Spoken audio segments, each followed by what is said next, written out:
A colony running at 36 degrees Celsius is not simply warm. It is a precisely regulated biological environment, one that has maintained that temperature within a margin of less than 1 degree for tens of thousands of years. The mite living inside that colony operates within its own thermal range. A narrower one, a more fragile one. Have you seen this in your own colonies? A strong population, a dense brood nest, and still, the mite count climbing season after season. If you have, stay with this. Like this video so it reaches other beekeepers asking the same question. The intervention that addresses this does not come from a laboratory shelf. It comes from a thermal gap, a biological difference between host and parasite that researchers were documenting as early as 1928. What most beekeepers misunderstand is this. The colony already produces the conditions necessary to suppress its primary parasite. The question is not whether the temperature exists, the question is whether it is applied at the right moment, to the right location, for the right duration. That is the mechanism this video will explain. To understand why heat works as a Varroa control strategy, it is necessary to understand what Varroa actually is. Not as a pest in general, but as a biological organism with specific thermal tolerances. Varroa destructor is a parasitic mite. Its reproductive cycle is tightly linked to the sealed brood cells of Apis mellifera. A female mite enters a brood cell just before capping. Inside that cell, she lays eggs. Her offspring develop during the same period that the bee larva develops. When the bee emerges, so do the mated female mites, ready to enter another cell and repeat the cycle. This is why Varroa is so difficult to treat with conventional contact chemicals. At any given moment in an active colony, between 60 and 80% of the mite population is inside sealed brood cells. Contact acaricides reach the mites on adult bees, the phoretic phase. They do not reliably penetrate the wax cap. Heat does. This is the core of what researchers in the 1920s and 1930s were beginning to observe. Not about Varroa specifically, because Varroa destructor would not be identified in Western apiaries for another 4 decades, but about the thermal properties of sealed brood cells and the temperature tolerances of organisms living inside them. Early apiculture researchers studying wax moth larvae, bacterial spore development, and brood disease management were already mapping the relationship between temperature and organism survival in the context of the hive. What those observations established was the foundation for what hyperthermia-based Varroa treatment would later exploit. The thermal death point of parasitic organisms associated with bee brood is measurably lower than the thermal tolerance ceiling of the bee brood itself. In precise terms, Varroa destructor begins to experience mortality at sustained temperatures of approximately 40 degrees Celsius, 104 degrees Fahrenheit. At 42 degrees Celsius, approximately 107.6 degrees Fahrenheit, mite mortality becomes substantial, reaching documented rates above 90% when exposure duration is sufficient. Honeybee brood, under healthy colony conditions, is maintained at 34 to 36 degrees Celsius. It can tolerate brief thermal exposure above that range. Sustained temperatures above 37 to 38 degrees Celsius will begin to affect brood viability.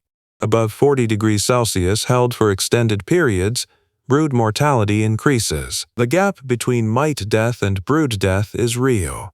It is measurable. But it is narrow. That narrow gap is the entire intervention window. A thermal intervention that works correctly in one phase of the colony cycle can cause significant brood loss if applied at the wrong moment. This is where most beekeepers who attempt hyperthermia treatment without proper preparation make their first serious error. The broodless period, which occurs naturally in late autumn or can be induced through queen management, represents the highest efficiency window for thermal treatment. When there are no sealed brood cells, there is no risk of brood thermal damage. Every Varroa mite in a broodless colony is in the phoretic phase, living on adult bees. Contact acaricides become highly effective at this stage, but hyperthermia also becomes far simpler to apply and far safer to the colony population. At temperatures of 40 to 42 degrees Celsius sustained over 2 to 3 hours, phoretic mites experience membrane disruption and muscular paralysis. They cannot maintain grip on the bee's abdomen. Mortality under controlled conditions at these temperatures, applied during a natural or induced broodless period, reaches documented rates between 85 and 95%. This is not a theoretical claim. This is a measurement. It has been replicated across multiple research programs in Europe, specifically in studies conducted in Germany, Austria, and Switzerland from the 1980s onward, each of which was building, consciously or not, on the same thermal observation that early apiculture research had documented decades before. The mistake is not in the method. The mistake is in the timing. Here is what makes Varroa genuinely difficult to manage through any single intervention.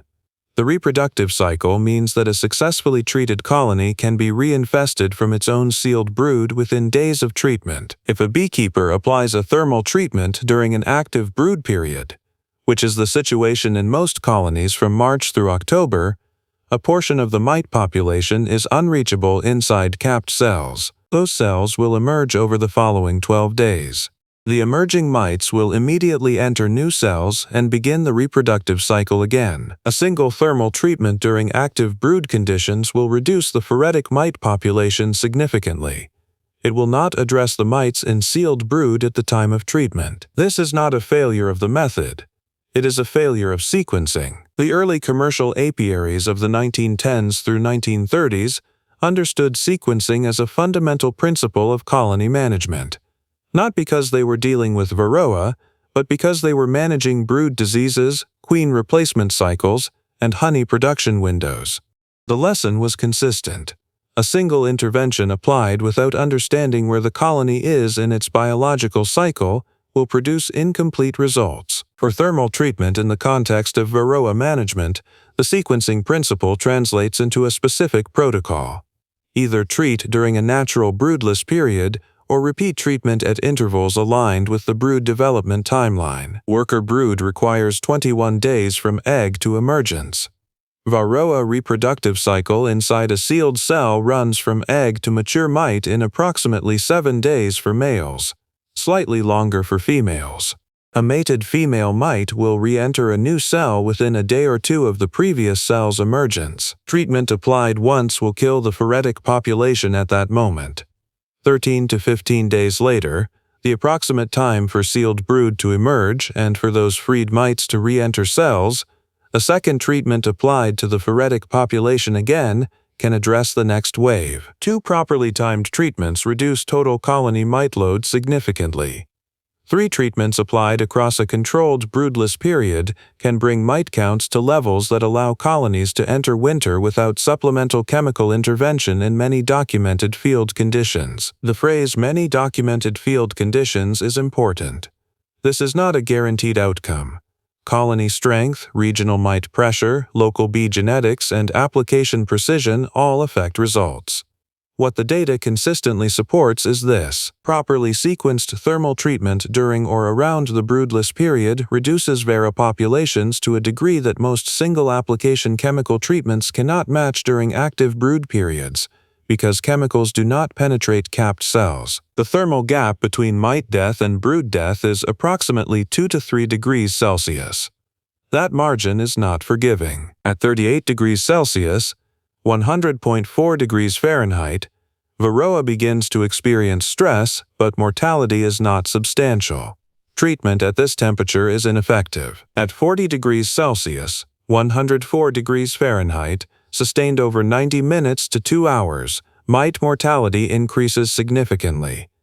This temperature applied to frames with sealed brood carries moderate risk to developing larvae depending on duration. At 41.5 degrees Celsius, approximately 106.7 degrees Fahrenheit, for 60 to 90 minutes in a broodless colony, phoretic mite mortality exceeds 90% in controlled conditions. This is the target range for maximum effectiveness with minimum collateral damage to adult bee populations. At 43 degrees Celsius and above, 109.4 degrees Fahrenheit, held beyond 45 minutes, queen viability begins to be at risk. Applied to frames with capped brood, temperature at this level causes measurable larval mortality. The equipment used to apply this treatment must be calibrated. The temperature must be measured at the frame surface, not at the device output.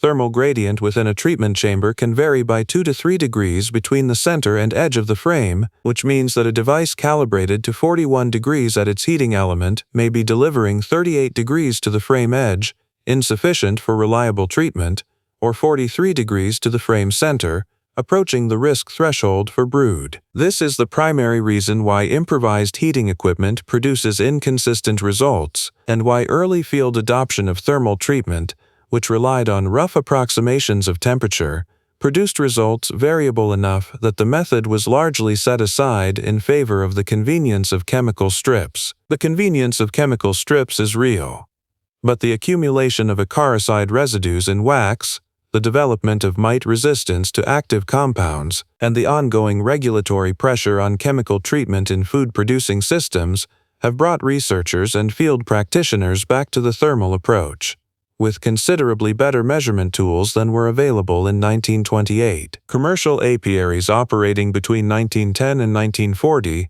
managed colonies under conditions that required a different relationship with thermal biology than most modern beekeepers maintain. Without synthetic acaricides, without the convenience of pre-formulated treatments, commercial apiculture depended on observation of colony behavior as a diagnostic tool. The understanding of colony thermoregulation, the way a cluster generates, retains, and distributes heat, was not academic. It was a practical operating requirement. Beekeepers of that era noted that colonies clustered through winter generated internal temperatures far above ambient.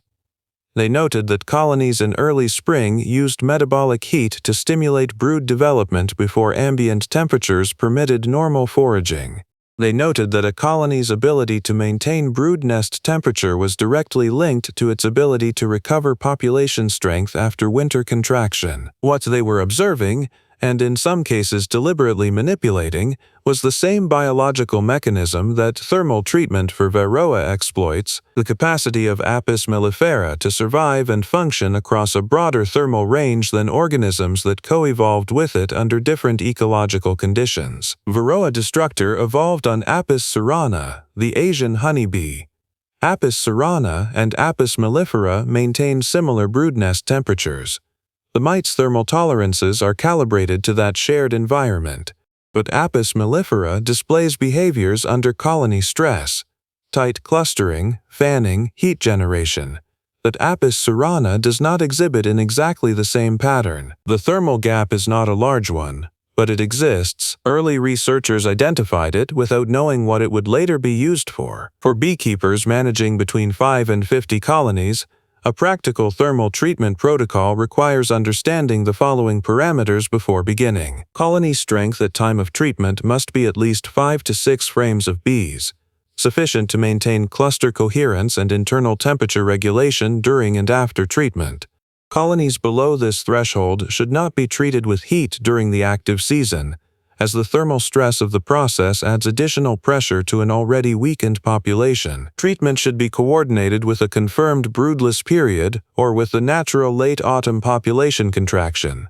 In most temperate regions, this window falls between late October and December, depending on local climate and colony genetics. If treatment is planned during an active brood period, for instance as part of a midsummer mite management program, a broodless period must be induced through queen caging or removal for a minimum of 24 days. This allows all sealed brood at the time of queen removal to emerge before treatment is applied. 24 days, not 18, not 20.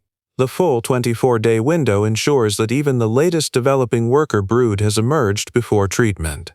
Rushing this period by 6 days leaves a portion of sealed brood and the mites inside those cells untreated. Once the broodless condition is confirmed through inspection, no eggs, no open larvae, no sealed worker brood, treatment can proceed. The treatment device must be calibrated to deliver 41 to 41.5 degrees Celsius at the frame surface.